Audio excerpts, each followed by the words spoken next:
여러분, 안녕하세요. 재미코리안 한국어 교실입니다. 今回は韓国語を学習している方がよく間違えてしまう助詞の何々が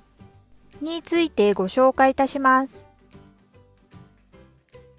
韓国語の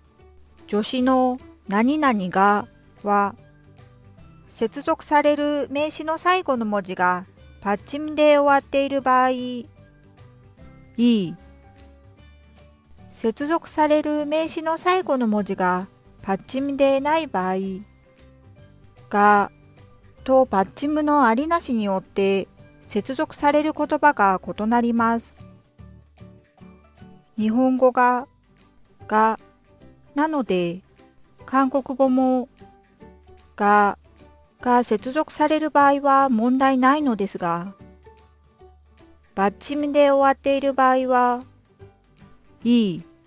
だけを追加して言えばいいのですが、どうしても日本語と同じが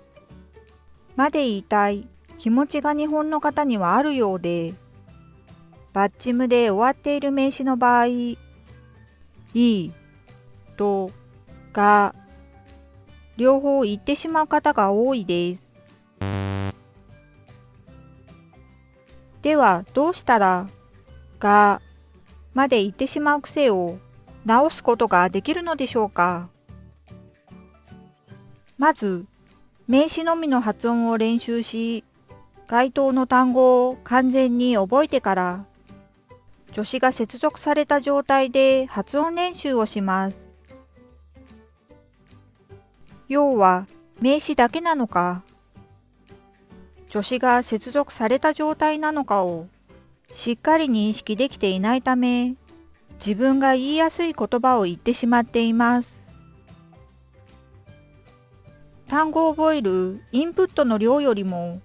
言葉を発するアウトプットの量が断然少ないため、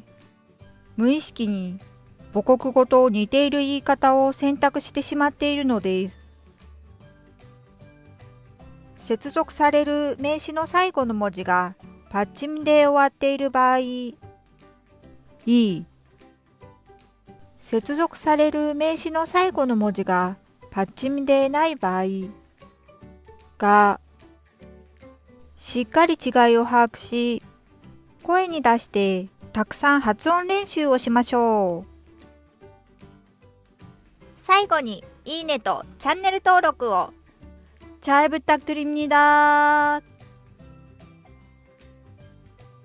재미코리안韓国語教室でした。